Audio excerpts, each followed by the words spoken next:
ಬೆಂಗಳೂರು ಸೇರಿ ರಾಜ್ಯಕ್ಕೆ triple rules shock. ಪ್ರಧಾನಿ ನರೇಂದ್ರ ಮೋದಿ ಭದ್ರತೆಯಲ್ಲಿ ಮಹಾಲೋಪವಾಗಿದ್ದೇಗೆ. ಕಾಂಗ್ರೆಸ್ ವರ್ಸಸ್ ಬಿಜೆಪಿ ನಡುವೆ ಹೇಗಿತ್ತು ಪಾದಯಾತ್ರೆ ಫೈಟ್?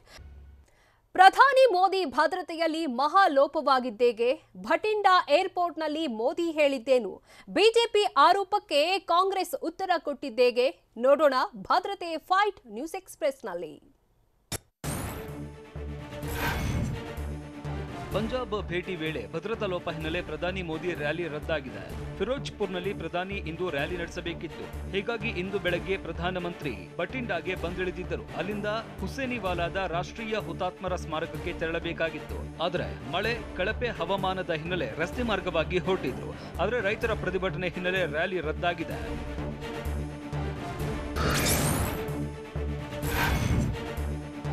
ಹುಸೇನಿವಾಲಾದ ರಾಷ್ಟ್ರೀಯ ಹುತಾತ್ಮರ ಸ್ಮಾರಕಕ್ಕೆ ರಸ್ತೆ ಮಾರ್ಗವಾಗಿ ಹೊರಟಿದ್ದ ಪ್ರಧಾನಿ ಮೋದಿಗೆ ರೈತರ ಪ್ರತಿಭಟನೆ ಬಿಸಿ ತಟ್ಟಿದೆ. ಪಂಜಾಬ್ ಪೊಲೀಸರ ಭದ್ರತಾ ವ್ಯವಸ್ಥೆಯಲ್ಲಿ ಪ್ರಯಾಣ ಬೆಳೆಸಿದ್ದ ಮೋದಿಗೆ ಸ್ಮಾರಕದಿಂದ 30 ಕಿಲೋಮೀಟರ್ ದೂರದಲ್ಲಿ ಪ್ರತಿಭಟನೆ ಬಿಸಿ ತಟ್ಟಿದೆ. ಧರಣಿ ನಿರತರು ರಸ್ತೆ ತಡೆದಿರುವ ಹಿನ್ನೆಲೆ ಪ್ರಧಾನಿ ಫ್ಲೈಓವರ್ನಲ್ಲಿನೇ 15 ರಿಂದ 20 ನಿಮಿಷ ಸಿಲುಕಿಕೊಂಡ ಪ್ರಸಂಗ ನಡೆಯಿತು.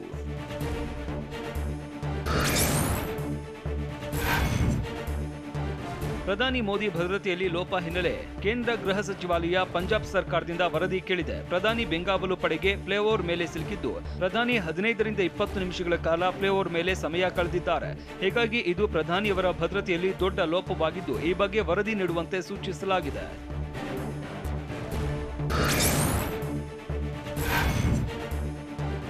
ಭದ್ರತಾ ಲೋಪದಿಂದಾಗಿ ಪಂಜಾಬ್ನಲ್ಲಿ ಪ್ರಧಾನಿ ನರೇಂದ್ರ ಮೋದಿಯ ಮೊದಲ ರ್ಯಾಲಿ ರದ್ದಾಗಿದೆ. ಫಿರೋಜ್ಪುರ್ನಲ್ಲಿ ಪ್ರಧಾನಿ ನರೇಂದ್ರ ಮೋದಿ ರ್ಯಾಲಿ ನಿಗದಿಯಾಗಿತ್ತು. ಪಂಜಾಬ್ ಚುನಾವಣೆಗೆ ಬಿಜೆಪಿ ಮೊದಲ ರ್ಯಾಲಿ ಆಯೋಜಿಸಿತ್ತು. ಹೀಗಾಗಿ ಬೆಳಗ್ಗೆ ಪ್ರಧಾನಮಂತ್ರಿ ಬಟಿಂಡಾಗೆ ಬಂದಿಳಿದಿದ್ದರು. ಈ ವೇಳೆ ಮಳೆ ಮತ್ತು ಕಳಪೆ ಹವಾಮಾನದಿಂದಾಗಿ 20 ನಿಮಿಷಗಳ ಕಾಲ ಕಾದು ರಸ್ತೆ ಮಾರ್ಗವಾಗಿ ಪ್ರಧಾನಿ ಮೋದಿ ತೆರಳುತ್ತಾ ಇದ್ರು.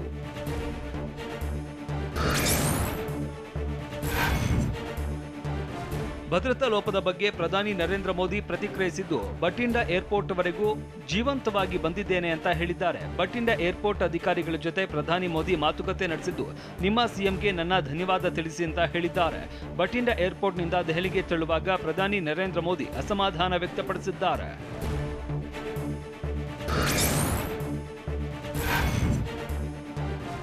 ಪಂಜಾಬ್ನಲ್ಲಿ ಪ್ರಧಾನಿ ಮೋದಿ ಭದ್ರತೆಯಲ್ಲಿ ಲೋಪ ಸಂಬಂಧ ಮಾಹಿತಿ ನೀಡೋದಕ್ಕೆ ಕರೆ ಮಾಡಿದ್ರು. ಪಂಜಾಬ್ ಸಿಎಂ ಕರೆ ಸ್ವೀಕರಿಸ್ತಾ ಇಲ್ಲ ಅಂತ ಬಿಜೆಪಿ ಆರೋಪಿಸಿದೆ. ಪಂಜಾಬ್ ಸಿಎಂ ಚೆನ್ನಿಗೆ ಕರೆ ಮಾಡಿದರೂ ಸ್ವೀಕರಿಸ್ತಾ ಇಲ್ಲ ಅಂತ ಸ್ವತಃ ಬಿಜೆಪಿ ರಾಷ್ಟ್ರೀಯ ಅಧ್ಯಕ್ಷ ಜೆಪಿ ನಡ್ಡಾ ಹೇಳಿದ್ದಾರೆ.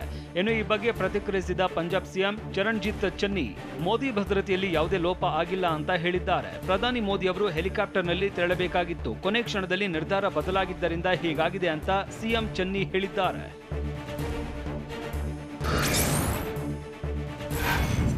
ಪಂಜಾಬ್ನಲ್ಲಿ ಪ್ರಧಾನಿ ನರೇಂದ್ರ ಮೋದಿ ಭದ್ರತಾ ಲೋಪದ ಬಗ್ಗೆ ರಾಜಕೀಯ ವಾಗ್ವಾದ ಶುರುವಾಗಿದೆ. ಆಡಳಿತದಲ್ಲಿ ರಾಜಕಾರಣ ಮಾಡಲಾಗ್ತಾ ಇದೆ ಅಂತ ಬಿಜೆಪಿ ರಾಷ್ಟ್ರೀಯ ಸಂಘಟನಾ ಪ್ರಧಾನ ಕಾರ್ಯದರ್ಶಿ ಬಿಎಲ್ ಸಂತೋಷ್ ಟ್ವಿಟರ್ನಲ್ಲಿ ವಾಗ್ದಾಳಿ ನಡೆಸಿದ್ದಾರೆ. ಕಾಂಗ್ರೆಸ್ ಆಳ್ವಿಕೆಯಲ್ಲಿ ಪೊಲೀಸರು ತೀರಾ ಕೆಳಮಟ್ಟಕ್ಕೆ ಇಳಿದಿದ್ದಾರೆ.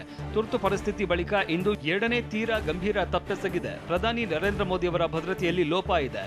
ಮುಂದಿನ ದಿನದಲ್ಲಿ ಕಾಂಗ್ರೆಸ್ ನಾಯಕರು ಬೆಲೆ ತೆರಬೇಕಾಗುತ್ತೆ ಅಂತ ಬಿಎಲ್ ಸಂತೋಷ್ ಹೇಳಿದ್ದಾರೆ.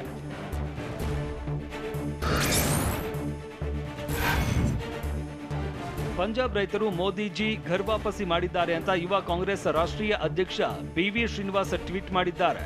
ಪಂಜಾಬ್ನಲ್ಲಿ ಪ್ರಧಾನಿ ಮೋದಿ ಭದ್ರತೆಯಲ್ಲಿ ಲೋಪ ಸಂಬಂಧ ಪ್ರತಿಕ್ರಿಯಿಸಿದ ಅವರು, ಮೋದಿ ಸಮಾವೇಶದ ಸ್ಥಳದಲ್ಲಿ ಖಾಲಿ ಕುರ್ಚಿ ಕಾಯ್ತಾ ಇದ್ವು. ರೈತರ ಪ್ರತಿಭಟನೆ ಬಳಿಕ ಸಮಾವೇಶವನ್ನ ರದ್ದು ಮಾಡಿದ್ದಾರೆ ಅಂತ ವಿಡಿಯೋ ಸಮೇತ ಬಿವಿ ಶ್ರೀನಿವಾಸ್ ಟ್ವೀಟ್ ಮಾಡಿದ್ದಾರೆ.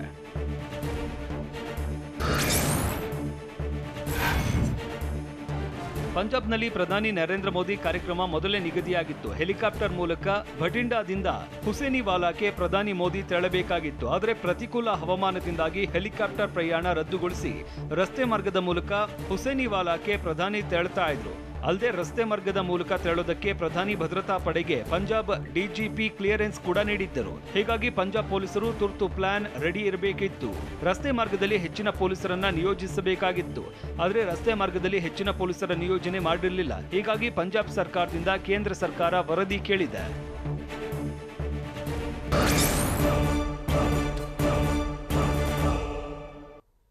ಕೊರೋನಾ ಕಂಟ್ರೋಲ್ಗೆ ಏನೆಲ್ಲ ಖಡಕ್ ರೂಲ್ಸ್ ಬಂದಿದೆ?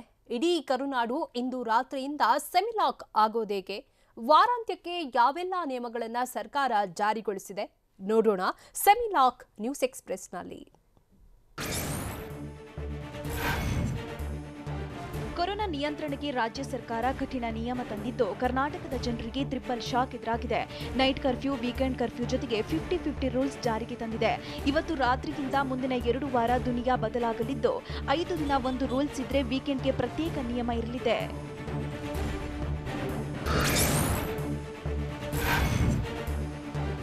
ರಾಜ್ಯಾದ್ಯಂತ ನೈಟ್ ಕರ್ಫ್ಯೂ ಜೊತೆಗೆ 2 ವಾರ ವೀಕೆಂಡ್ ಕರ್ಫ್ಯೂ ಕೂಡ ಜಾರಿಗೆ ಬಂದಿದೆ. ಶನಿವಾರ, ಭಾನುವಾರ ರಾಜ್ಯದೆಲ್ಲೆಡೆ ಜನಜೀವನ ಸ್ತಬ್ಧವಾಗಲಿದೆ. ಜನವರಿ 7ರ ಶುಕ್ರವಾರ ರಾತ್ರಿ 10ರಿಂದ ಜನವರಿ 10ರ ಬೆಳಿಗ್ಗೆ 5ರವರೆಗೆ ವೀಕೆಂಡ್ ಕರ್ಫ್ಯೂ ಜಾರಿಯಲ್ಲಿ ಇರಲಿದೆ. ಬಳಿಕ ಜನವರಿ 14ರ ಶುಕ್ರವಾರ ರಾತ್ರಿಯಿಂದ ಸೋಮವಾರ ಬೆಳಗ್ಗೆವರೆಗೂ ಕರ್ಫ್ಯೂ ಇರಲಿದ್ದು ಅಗತ್ಯ ಸೇವೆ ಬಿಟ್ಟು ಉಳಿದೆಲ್ಲವೂ ಬಂದ್ ಆಗಲಿದೆ.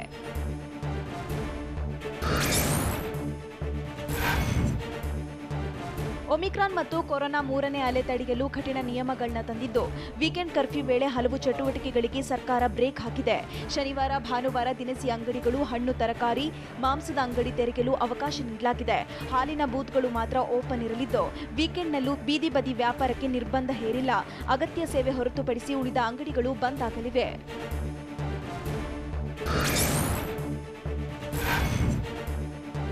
ವೀಕೆಂಡ್ ಕರ್ಫ್ಯೂ ಜಾರಿಗೆ ತಂದಿರೋ ಸರ್ಕಾರ ವೀಕೆಂಡ್ನಲ್ಲೂ ರೈಲು, ವಿಮಾನ ಸಂಚಾರಕ್ಕೆ ನಿರ್ಬಂಧ ವಿಧಿಸಿಲ್ಲ. ನಿಲ್ದಾಣಕ್ಕೆ ತೆರಳುವವರು ಟಿಕೆಟ್ ತೋರಿಸಬೇಕಾಗಿದೆ. ಇನ್ನು ಕಾರ್ಖಾನೆ, ಐಟಿ ಕಚೇರಿಗಳು ಎಂದಿನಂತೆ ಓಪನ್ ಇರಲಿದೆ. ಕಚೇರಿಗೆ ಹೋಗುವವರು ಐಡಿ ಕಾರ್ಡ್ ತೋರಿಸಬೇಕು. ರೋಗಿ ಮತ್ತು ಸಹಾಯಕರು ಓಡಾಡಲು ಅವಕಾಶವಿದ್ದು ಆಸ್ಪತ್ರೆಗೆ ಹೋಗಲು ದಾಖಲೆಗಳನ್ನ ತೋರಿಸಿ ಸಂಚಾರ ಮಾಡಬಹುದು.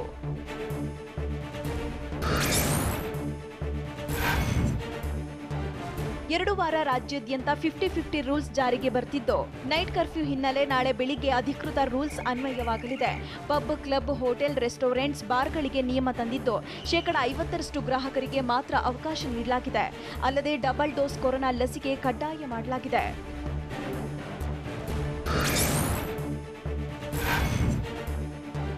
ವೀಕೆಂಡ್ ಕರ್ಫ್ಯೂ ವೇಳೆ ಮದ್ಯ ಮಾರಾಟಕ್ಕೆ ಅವಕಾಶ ವಿಚಾರವಾಗಿ ಟಿವಿ9ಗೆ ಅಬಕಾರಿ ಸಚಿವ ಗೋಪಾಲಯ್ಯ ಪ್ರತಿಕ್ರಿಯೆ ನೀಡಿದ್ದಾರೆ. ಸಿಎಂ ನೇತೃತ್ವದ ಸಭೆಯಲ್ಲಿ 50-50 ಎಂದು ತೀರ್ಮಾನ ಮಾಡಿದ್ದಾರೆ. ಅದರಂತೆ ನಡೆದುಕೊಂಡು ಹೋಗುತ್ತದೆ. ಪರಿಸ್ಥಿತಿ ನೋಡಿಕೊಂಡು ಮುಂದಿನ ದಿನಗಳಲ್ಲಿ ಅಗತ್ಯ ಬಿದ್ದರೆ ಸಿಎಂ ಅದರ ಬಗ್ಗೆ ತೀರ್ಮಾನ ಕೈಗೊಳ್ತಾರೆ. ವೀಕೆಂಡ್ ಕರ್ಫ್ಯೂಗಳ ವೇಳೆ ಬಾರ್ಗಳ ಓಪನ್ ವಿಚಾರ ಇನ್ನೂ ಕ್ಲಿಯರ್ ಆಗಿಲ್ಲ. ನಾಳೆ ಈ ಬಗ್ಗೆ ಸಂಪುಟ ಸಭೆಯಲ್ಲಿ ಚರ್ಚೆ ಮಾಡಿದ ಬಳಿಕ ಸ್ಪಷ್ಟೀಕರಣ ಕೊಡ್ತೇವೆ ಅಂತ ಸಚಿವ ಗೋಪಾಲಯ್ಯ ಹೇಳಿದ್ದಾರೆ.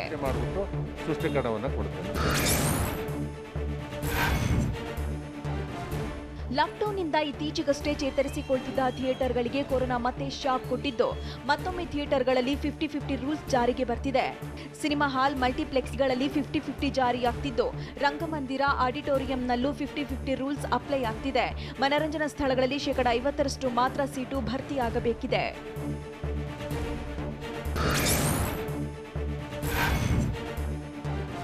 ಸಚಿವಾಲಯದ ಕಚೇರಿಗಳಲ್ಲಿ ಕಠಿಣ ರೂಲ್ಸ್ ಜಾರಿಯಾಗಿದೆ. 2 ಡೋಸ್ ಲಸಿಕೆ ಹಾಕಿಸಿಕೊಂಡಿಲ್ಲದಿದ್ದರೆ ಕ್ರಮ ಕೈಗೊಳ್ಳಲಿದ್ದಾರೆ. ಡಬಲ್ ಡೋಸ್ ಹಾಕಿಕೊಳ್ಳದ ಇಲಾಖೆ ಅಧಿಕಾರಿಗಳು ಮತ್ತು ಸಿಬ್ಬಂದಿಗೆ ಕಡ್ಡಾಯ ರಜೆ ನೀಡಲಿದ್ದಾರೆ. ಇದನ್ನು ವೇತನ ರಹಿತ ರಜೆ ಎಂದು ಪರಿಗಣಿಸುವುದಾಗಿ ಸರ್ಕಾರದ ಮುಖ್ಯ ಕಾರ್ಯದರ್ಶಿ ರವಿಕುಮಾರ್ ಸುತ್ತೋಲೆಯಲ್ಲಿ ಎಚ್ಚರಿಕೆ ನೀಡಿದ್ದಾರೆ. ಅಲ್ಲದೆ ಕಚೇರಿಗಳ ಭೇಟಿಗೆ 2 ಡೋಸ್ ಲಸಿಕೆ ಕಡ್ಡಾಯ ಮಾಡಲಾಗಿದೆ. ಇಲಾಖೆ ಮುಖ್ಯಸ್ಥರು, ಸಿಬ್ಬಂದಿ, ಜನರಿಗೆ ರೂಲ್ಸ್ ಅನ್ವಯವಾಗಲಿದ್ದು ಸಾರ್ವಜನಿಕರ ಸಾಮಾನ್ಯ ಭೇಟಿಗೆ ಹಿಂದೆ ನಿರ್ಬಂಧ ವಿಧಿಸಲಾಗಿದೆ.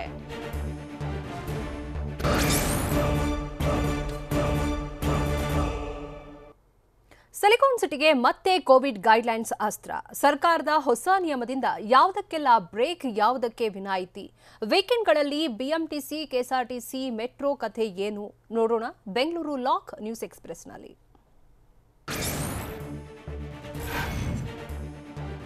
ಬೆಂಗಳೂರಲ್ಲಿ ಪ್ರತಿನಿತ್ಯ ಕೊರೋನಾ ಸ್ಫೋಟಗೊಳ್ಳುತ್ತಿದ್ದು ಬೆಂಗಳೂರಿಗೆ ಪ್ರತ್ಯೇಕ ಮಾರ್ಗಸೂಚಿ ಜಾರಿ ಮಾಡಲಾಗಿದೆ. ಡೆಡ್ಲಿ ವೈರಸ್ ಕೊರೋನಾದಿಂದ ನಲುಗುತ್ತಿರುವ ರಾಜಧಾನಿ ಜನರನ್ನ ರಕ್ಷಿಸೋಕೆ ಸರ್ಕಾರ ಮತ್ತೆ ವೀಕೆಂಡ್ ಕರ್ಫ್ಯೂ ಅಸ್ತ್ರ ಹೊರಡಿಸಿದೆ. 2 ವಾರಗಳ ಕಾಲ ವೀಕೆಂಡ್ ಕರ್ಫ್ಯೂ ಜಾರಿಗೊಳಿಸಿ ಆದೇಶಿಸಿದೆ. ಶನಿವಾರ, ಭಾನುವಾರ ಬೆಂಗಳೂರಿನಲ್ಲಿ ಜನಜೀವನ ಸಂಪೂರ್ಣ ಸ್ತಬ್ಧವಾಗಲಿದ್ದು ಜನರು ಸರ್ಕಾರದ ನಿಯಮ ಪಾಲಿಸಬೇಕಿದೆ. ಜೊತೆಗೆ ಪಬ್, ಹೋಟೆಲ್ ಸೇರಿ ಹಲವೆಡೆ ಜನಸಂದಣಿಗೆ ನಿರ್ಬಂಧ ವಿಧಿಸಿದೆ.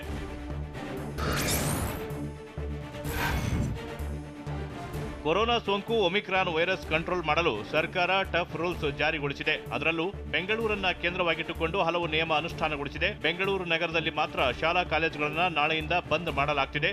ಮುಂದಿನ 2 ವಾರ ಹೊಸ ರೂಲ್ಸ್ ಜಾರಿಯಲ್ಲಿದ್ದು 10, 11 ಹಾಗೂ 12ನೇ ತರಗತಿಗಳು ಎಂದಿನಂತೆ ನಡೆಯಲಿವೆ. ಮೆಡಿಕಲ್ ಮತ್ತು ಪ್ಯಾರಾಮೆಡಿಕಲ್ ತರಗತಿಗಳು ಕೂಡ ನಡೆಯಲಿವೆ.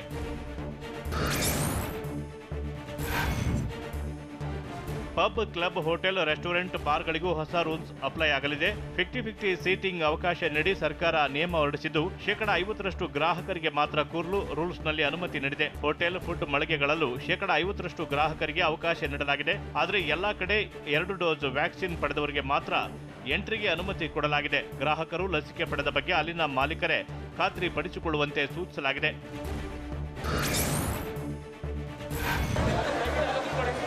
ಮದುವೆ ಸೇರಿ ಸಭೆ ಸಮಾರಂಭಗಳಲ್ಲಿ ಹೆಚ್ಚು ಜನ ಸೇರಿ ಕೊರೋನಾ ಸ್ಫೋಟವಾಗಲು ಕಾರಣವಾಗುತ್ತಿದ್ದಾರೆ. ಹೀಗಾಗಿ ವಿವಾಹ ಕಾರ್ಯಕ್ರಮದಲ್ಲೂ ಇಂತಿಷ್ಟೇ ಜನ ಸೇರಬೇಕೆಂದು ಸರ್ಕಾರ ಮಾರ್ಗಸೂಚಿಯಲ್ಲಿ ಹೇಳಿದೆ.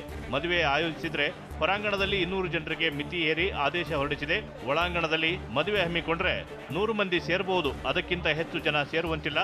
ಜೊತೆಗೆ ಕೋವಿಡ್ ಮಾರ್ಗಸೂಚಿ ಪಾಲನೆ ಕಡ್ಡಾಯ ಅಂತಾನೂ ಸರ್ಕಾರ ಗೈಡ್ಲೈನ್ಸ್ನಲ್ಲಿ ತಿಳಿಸಿದೆ.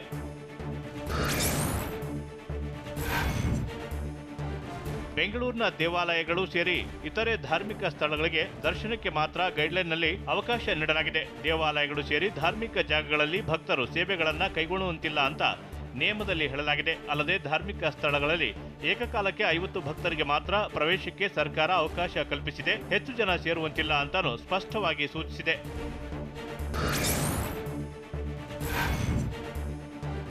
ಸಿಲಿಕಾನ್ ಸಿಟಿಯ ಈಜುಕೊಳ, ಜಿಮ್ಗಳು ಹೇಗೆಲ್ಲ ಕಾರ್ಯನಿರ್ವಹಿಸಬೇಕೆಂದು ಗೈಡ್ಲೈನ್ಸ್ನಲ್ಲಿ ಸರ್ಕಾರ ಹೇಳಿದೆ. ಅವುಗಳಿಗೂ ಮಾರ್ಗಸೂಚಿಯಲ್ಲಿ ಕೆಲ ನಿರ್ಬಂಧ ಹೇರಿದ್ದು 50% ಜನರಿಗೆ ಮಾತ್ರ ಅವಕಾಶ ನೀಡಿದೆ. ಅಲ್ಲದೆ ಈಜುಕೊಳ, ಜಿಮ್ಗಳಿಗೆ ಎಂಟ್ರಿ ಕೊಡುವಾಗ ಕಡ್ಡಾಯವಾಗಿ ಸ್ಯಾನಿಟೈಸ್ ಮಾಡಬೇಕು. ಕ್ರೀಡಾ ಸಂಕೀರ್ಣಗಳಲ್ಲೂ ಕೋವಿಡ್ ಮುನ್ನೆಚ್ಚರಿಕೆ ವಹಿಸಿ ರೂಲ್ಸ್ ಪಾಲಿಸಬೇಕು ಅಂತಾನೂ ತಿಳಿಸಿದೆ.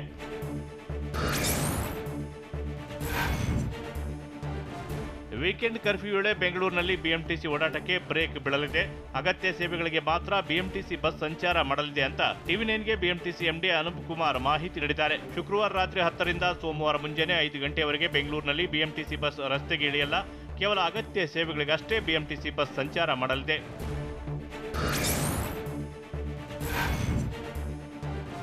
ವೀಕೆಂಡ್ ಕರ್ಫ್ಯೂ ವೇಳೆ ಬಿಎಂಟಿಸಿ ಸಂಚಾರಕ್ಕೆ ಬ್ರೇಕ್ ಬೀಳಲಿದ್ದು, ಕೆಎಸ್ಆರ್ಟಿಸಿ ಬಸ್ ಸಂಚಾರ ಯಥಾಸ್ಥಿತಿಯಲ್ಲಿ ಇರಲಿದೆ. ಪ್ರಯಾಣಿಕರ ಸಂಖ್ಯೆಗೆ ಅನುಗುಣವಾಗಿ ಬಸ್ಗಳ ಸಂಚಾರಕ್ಕೆ ನಿರ್ಧಾರ ಮಾಡಿದ್ದು, ರಾಜ್ಯ ಹೊರ ರಾಜ್ಯಗಳ ನಡುವೆ ಬಸ್ ಸಂಚರಿಸಲಿದೆ. ಕೇರಳ, ಮಹಾರಾಷ್ಟ್ರ, ತಮಿಳುನಾಡು, ಗೋವಾ ಪ್ರಯಾಣಿಕರಿಗೆ ಕೋವಿಡ್ ನೆಗೆಟಿವ್ ವರದಿ ಕಡ್ಡಾಯ ಅಂತ ಟಿವಿ9ಗೆ ಕೆಎಸ್ಆರ್ಟಿಸಿ ಎಂಡಿ ಶಿವಯೋಗಿ ಕಳಸದ್ ಮಾಹಿತಿ ನೀಡಿದ್ದಾರೆ.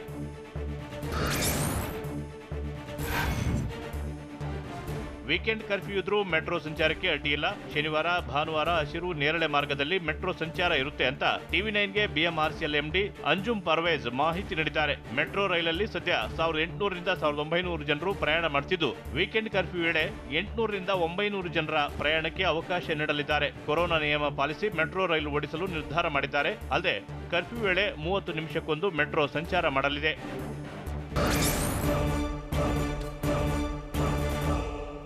ಕೊರೋನಾ ನಿಯಂತ್ರಣಕ್ಕೆ ಸರ್ಕಾರ ತಂದಿರುವ ಕರ್ಫ್ಯೂ ಅವೈಜ್ಞಾನಿಕ ಅಂತ ಹೇಳಿದ್ಯಾರು? ಲಾಕ್ಡೌನ್ ಕರ್ಫ್ಯೂನಿಂದಲೇ ಜನರು ಸತ್ತೋಗ್ತಾರೆ ಎಂದು ವ್ಯಾಪಾರಿಗಳು ಆಕ್ರೋಶ ಹೊರಹಾಕಿದ್ದೇಕೆ? ರೂಲ್ಸ್ ಬಗ್ಗೆ ಆಟೋ ಚಾಲಕರು, ಬಾರ್ ಮಾಲೀಕರು, ಥಿಯೇಟರ್ ಸಿಬ್ಬಂದಿ ಹೇಳಿದ್ದೇನು? ನೋಡೋಣ ರೂಲ್ಸ್ಗೆ ರಾಂಗ್ ನ್ಯೂಸ್ ಎಕ್ಸ್‌ಪ್ರೆಸ್‌ನಲ್ಲಿ. ಸರ್ಕಾರದ ನೈಟ್ ಕರ್ಫ್ಯೂ, ವೀಕೆಂಡ್ ಕರ್ಫ್ಯೂ ಅವೈಜ್ಞಾನಿಕ ಅಂತ ಹೋಟೆಲ್ ಮಾಲೀಕರ ಸಂಘದ ಅಧ್ಯಕ್ಷ ಪಿಸಿ ರಾವ್ ಬೇಸರ ವ್ಯಕ್ತಪಡಿಸಿದ್ದಾರೆ. ಹೋಟೆಲ್ಗಳಲ್ಲಿ 50-50 ನಿಯಮ ಜಾರಿ ಮಾಡಿರುವುದು ತಪ್ಪು. ಪಬ್, ಬಾರ್, ರೆಸ್ಟೋರೆಂಟ್, ಹೋಟೆಲ್ ಉದ್ಯಮ ನಷ್ಟದಲ್ಲಿದೆ. ಇದರ ನಡುವೆ 50-50 ನಿಯಮ ಜಾರಿ ಮಾಡಿರುವುದು ಸರಿಯಲ್ಲ ಅಂತ ಪಿಸಿ ರಾವ್ ಹೇಳಿದ್ದಾರೆ. ಅಲ್ಲದೆ ಕೊರೋನಾ 3ನೇ ಅಲೆ ಗಂಭೀರವಾಗಿರುವುದಿಲ್ಲವೆಂದು ವೈದ್ಯರು, ತಜ್ಞರು ಹೇಳಿದ್ರು. ನಿರ್ಬಂಧ ವಿಧಿಸ್ತಾ ಇರುವುದು ಯಾಕೆ ಅಂತ ಪ್ರಶ್ನೆ ಮಾಡಿದ್ದಾರೆ.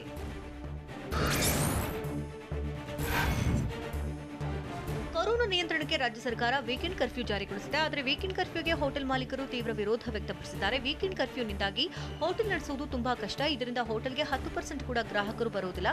ಹೀಗಾಗಿ ಸರ್ಕಾರ ವೀಕೆಂಡ್ ಕರ್ಫ್ಯೂ ವಾಪಸ್ ಪಡೆಯಬೇಕು ಅಂತ ಹೋಟೆಲ್ ಮಾಲೀಕರು ಮನವಿ ಮಾಡಿದ್ದಾರೆ. ವೀಕೆಂಡ್ ಕರ್ಫ್ಯೂ, ನೈಟ್ ಕರ್ಫ್ಯೂ ಬಗ್ಗೆ ವ್ಯಾಪಾರಿಗಳು, ಸಾರ್ವಜನಿಕರು ತೀವ್ರ ವಿರೋಧ ಹೊರಹಾಕಿದ್ದಾರೆ. ಕೊರೋನಾ ಬಂದು ಜನ ಸಾಯೋದಿಲ್ಲ. ಈ ಲಾಕ್ಡೌನ್, ವೀಕೆಂಡ್ ಕರ್ಫ್ಯೂನಿಂದಲೇ ಜನ ಸತ್ತೋಗ್ತಾರೆ. ಸರ್ಕಾರ ಜನರ ಬಗ್ಗೆ ಸ್ವಲ್ಪ ಯೋಚನೆ ಮಾಡಬೇಕು ಅಂತ ಹೇಳಿದ್ದಾರೆ. ಅಲ್ಲದೆ ಯಾವಾಗಲೂ ಲಾಕ್ಡೌನ್, ಕರ್ಫ್ಯೂ ಅಂದ್ರೆ ಜೀವನ ಮಾಡೋದು ಹೇಗೆ? ಕೊರೋನಾ ಕಡಿಮೆಯಾಗೋಕೆ ಬೇರೆ ಮಾರ್ಗ ಬಳಸಬೇಕು ಅಂತ ಗರಂ ಆಗಿದ್ದಾರೆ.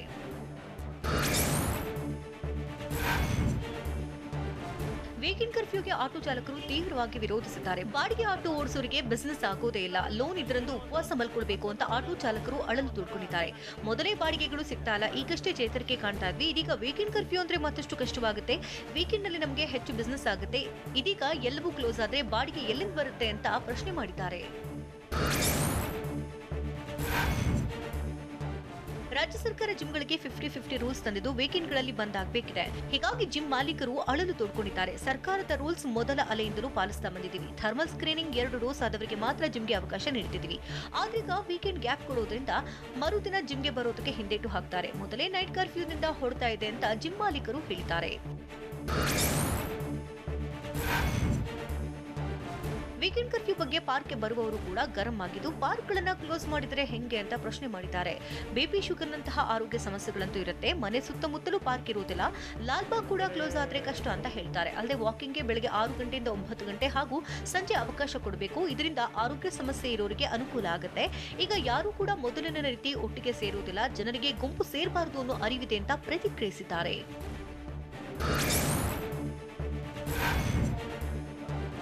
ಬೆಂಗಳೂರಿನಲ್ಲಿ ನಾಳೆಯಿಂದ 1ರಿಂದ 9ನೇ ತರಗತಿವರೆಗೆ ಶಾಲೆ ಕ್ಲೋಸ್ ಆಗ್ತಾ ಇದೆ. ಹೀಗಾಗಿ ಸರ್ಕಾರದ ನಡೆಗೆ ಖಾಸಗಿ ಶಾಲಾ ಒಕ್ಕೂಟ ಅಪಸ್ವರ ಹೊರಹಾಕಿದೆ. ಮೊದಲೆರಡು ಅಲೆಗಳಿಂದ 2 ವರ್ಷ ಶಾಲೆಗಳು ಬಂದಾಗಿದ್ದು, 4 ತಿಂಗಳ ಹಿಂದೆಯಷ್ಟೇ 6ರಿಂದ 9ನೇ ತರಗತಿ ಆರಂಭ ಆಗಿದೆ.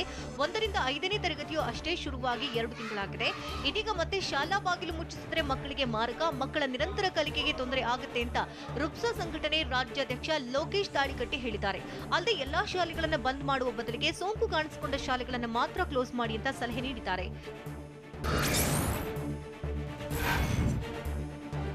ವೀಕೆಂಡ್ ಕರ್ಫ್ಯೂಗೆ ಬಾರ್ ಅಂಡ್ ರೆಸ್ಟೋರೆಂಟ್ ಮಾಲೀಕರು ತೀವ್ರ ವಿರೋಧ ವ್ಯಕ್ತಪಡಿಸಿದ್ದಾರೆ.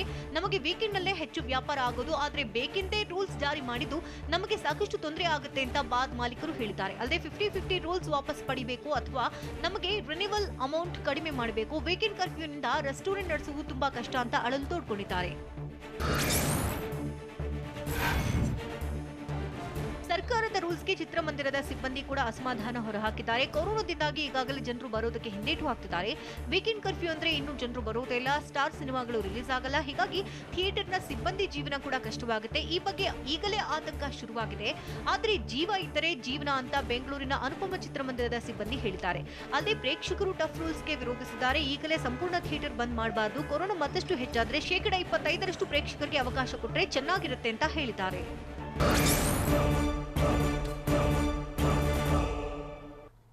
ಕಾಂಗ್ರೆಸ್ ಬಿಜೆಪಿ ನಾಯಕರ ನಡುವೆ ಮೇಕೆದಾಟು ಪಾದಯಾತ್ರೆ ಫೈಟ್. ಪಾದಯಾತ್ರೆ ಮಾಡಿಯೇ ಮಾಡ್ತೇವೆ ಎಂದು ಅಬ್ಬರಿಸಿದ ಕೈ ಲೀಡರ್ಸ್.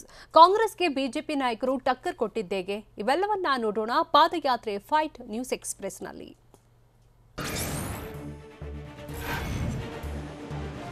ಮೇಕೆದಾಟು ವಿಚಾರವಾಗಿ ನಾವು ಪಾದಯಾತ್ರೆ ಮಾಡಿಯೇ ಮಾಡ್ತೇವೆ ಅಂತ ವಿಪಕ್ಷ ನಾಯಕ ಸಿದ್ದರಾಮಯ್ಯ ಬೆಂಗಳೂರಲ್ಲಿ ಗುಡುಗಿದ್ದಾರೆ. ಯಾವುದೇ ಕಾರಣಕ್ಕೂ ಪಾದಯಾತ್ರೆ ನಿಲ್ಲಿಸಲ್ಲ, ನಾವು ಜನರನ್ನ ಉಳಿಸುವ ಕೆಲಸವನ್ನ ಮಾಡ್ತೇವೆ, ಪಾದಯಾತ್ರೆಯಿಂದ ಯಾರಿಗೂ ತೊಂದರೆಯಾಗಲ್ಲ ಅಂತ ಹೇಳಿದ್ದಾರೆ. ಇನ್ನು ಪಾದಯಾತ್ರೆ ನಿಲ್ಲಿಸಲು ಸರ್ಕಾರ ಟಫ್ ರೂಲ್ಸ್ ಜಾರಿಗೆ ತಂತ ಅನ್ನೋ ಪ್ರಶ್ನೆಗೆ ಸಿದ್ದರಾಮಯ್ಯ, ಅದೆಲ್ಲ ನನಗೆ ಗೊತ್ತಿಲ್ಲ, ಆದ್ರೆ ಪಾದಯಾತ್ರೆ ಮಾಡಿಯೇ ಮಾಡ್ತೇವೆ ಅಂತ ತಮ್ಮ ಮಾತನ್ನ ಪುನರುಚ್ಚರಿಸಿದ್ದಾರೆ.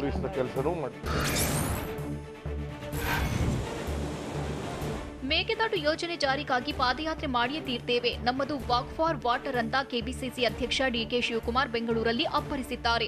ಇದು ಕೋವಿಡ್ ಲಾಕ್ಡೌನ್, ಕೋವಿಡ್ ಕರ್ಫ್ಯೂ ಅಲ್ಲ, ಇದು ಬಿಜೆಪಿ ಕರ್ಫ್ಯೂ, ಬಿಜೆಪಿಯ ಲಾಕ್ಡೌನ್ ಅಂತ ಡಿಕೆಶಿ ಬಿಜೆಪಿ ವಿರುದ್ಧ ಕಿಡಿಕಾರಿದ್ದಾರೆ. ಬಿಜೆಪಿಯವರಿಗೆ ರಾಜಕಾರಣ ಮಾಡಲು ಈಗ ಟಫ್ ಆಗ್ತಿದೆ, ಹಾಗಾಗಿ ತಮ್ಮ ರಾಜಕಾರಣಕ್ಕಾಗಿ ಟಫ್ ರೂಲ್ಸ್ ತಂದಿದ್ದಾರೆ ಅಂತ ಡಿಕೆಶಿ ವಾಗ್ದಾಳಿ ನಡೆಸಿದ್ದಾರೆ.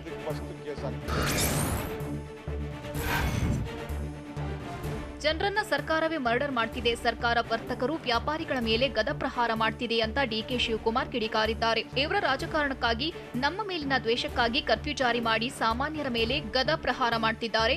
ಈ ಸರ್ಕಾರ ವರ್ತಕರ ಕೊಲೆ ಮಾಡುವುದೊಂದೇ ಬಾಕಿ ಅಂತ ಗುಡುಗಿದ್ದಾರೆ.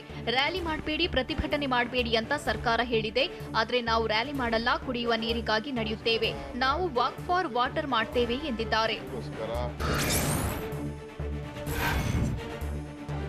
ತಜ್ಞರ ಸಮಿತಿ ರಚಿಸಿ ಸರ್ಕಾರವೇ ಪಾದಯಾತ್ರೆಗೆ ತಡೆ ಒಡ್ಡಿದೆ ಅಂತ ಸಂಸದ ಡಿಕೆ ಸುರೇಶ್ ಆರೋಪಿಸಿದ್ದಾರೆ. ಬೆಂಗಳೂರಲ್ಲಿ ಮಾತನಾಡಿದವರು, ರಾಜಕೀಯ ದುರುದ್ದೇಶದಿಂದ ಪಾದಯಾತ್ರೆಗೆ ತಡೆ ಒಡ್ಡಲಾಗ್ತಿದೆ.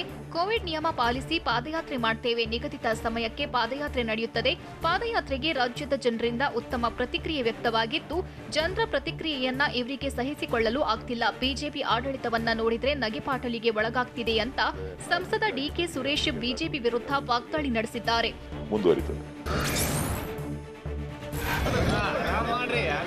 ಮೇಕೆದಾಟು ಪಾದಯಾತ್ರೆ ವಿಚಾರವಾಗಿ ಕಾಂಗ್ರೆಸ್ ನಾಯಕರು ಬಿಜೆಪಿ ವಿರುದ್ಧ ಮುಗಿಬಿದ್ದಿದ್ದಾರೆ. ಕೈ ಲೀಡರ್ಸ್ಗೆ ಬಿಜೆಪಿ ನಾಯಕರು ಕೂಡ ಟಕ್ಕರ್ ಕೊಟ್ಟಿದ್ದಾರೆ. ರಾಜ್ಯ ಸರ್ಕಾರದ ನಿರ್ಧಾರದಲ್ಲಿ ರಾಜಕೀಯ ದುರುದ್ದೇಶವಿಲ್ಲ. ಕಾಂಗ್ರೆಸ್ನ ಮೇಕೆದಾಟು ಪಾದಯಾತ್ರೆಗೂ ಇದು ಅನ್ವಯಿಸುತ್ತೆ ಅಂತ ಗೃಹ ಸಚಿವ ಆರಗ ಜ್ಞಾನೇಂದ್ರ ಹೇಳಿದ್ದಾರೆ. ಕಾಂಗ್ರೆಸ್ ಪಾದಯಾತ್ರೆಗೆ ಯಾವುದೇ ಪ್ರತ್ಯೇಕ ವ್ಯವಸ್ಥೆ ಇಲ್ಲ.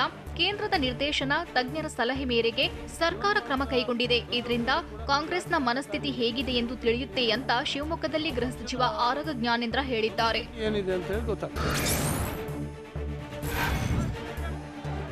ಕಾಂಗ್ರೆಸ್ನವರು ಮೇಕೆದಾಟು ಪಾದಯಾತ್ರೆ ಭ್ರಮೆಯಲ್ಲಿದ್ದಾರೆ ಅಂತ ವಿಕಾಸಸೌಧದಲ್ಲಿ ಜಲಸಂಪನ್ಮೂಲ ಸಚಿವ ಕಾರಜೋಳ ಹರಿಹಾಯ್ದಿದ್ದಾರೆ.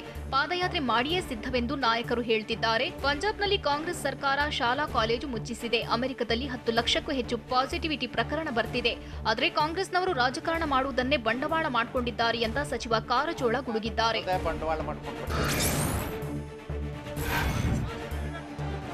ಕಾಂಗ್ರೆಸ್ ನಾಯಕರಿಗೆ ಜನರ ಆರೋಗ್ಯದ ಬಗ್ಗೆ ಕಾಳಜಿ ಇಲ್ಲ. ಅಧಿಕಾರ ಇದ್ದಾಗ ಏನೂ ಮಾಡದೆ ಕಾಲಹರಣ ಮಾಡಿದ್ರು. ಈಗ ಮೇಕೆದಾಟು ಹೆಸರಿನಲ್ಲಿ ಪಾದಯಾತ್ರೆಗೆ ಹೊರಟಿದ್ದಾರೆ ಅಂತ ಕಾರಜೋಳ ಹೇಳಿದ್ದಾರೆ. ಪ್ರಧಾನಿ ಕಾರ್ಯಕ್ರಮಕ್ಕೆ ಅನುಮತಿ ಎನ್ನುವ ಪ್ರಶ್ನೆಯೇ ಇಲ್ಲ. ಸರ್ಕಾರದಿಂದ ಯಾವುದೇ ಹೋರಾಟ ಹತ್ತಿಕ್ಕುವ ಪ್ರಶ್ನೆ ಇಲ್ಲ. ಸಮಯ ಸಂದರ್ಭ ನೋಡಿಕೊಂಡು ಪಾದಯಾತ್ರೆ ಮಾಡಲಿ. ಸರ್ಕಾರದ ಮಾರ್ಗಸೂಚಿ ಎಲ್ಲರಿಗೂ ಅನ್ವಯವಾಗಲಿದೆ ಅಂತ ಸಚಿವ ಗೋವಿಂದ ಕಾರಜೋಳ ಕಾಂಗ್ರೆಸ್ ವಿರುದ್ಧ ಕಿಡಿಕಾರಿದ್ದಾರೆ.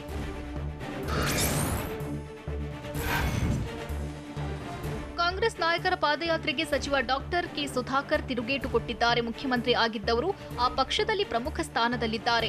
ಯಾವುದು ಒಳ್ಳೆಯದು ಕೆಟ್ಟದು ಅನ್ನೋ ತಿಳುವಳಿಕೆ ಇದೆ ಅಂತ ಪರೋಕ್ಷವಾಗಿ ಸಿದ್ದರಾಮಯ್ಯಗೆ ಟಾಂಗ್ ಕೊಟ್ಟಿದ್ದಾರೆ. ಕಾನೂನು ಕೆಲಸ ಕಾನೂನು ಮಾಡುತ್ತೆ. ಕಾಂಗ್ರೆಸ್ಗೆ ಜನರ ಹಿತ ಕಾಯುವ ಮನಸ್ಸಿದೆ ಅಂದ್ಕೊಳ್ತೇನೆ ಅಂತ ಕಾಂಗ್ರೆಸ್ ಪಾದಯಾತ್ರೆಗೆ ನಯವಾಗಿ ಸಚಿವ ಸುಧಾಕರ್ ತಿವಿದಿದ್ದಾರೆ.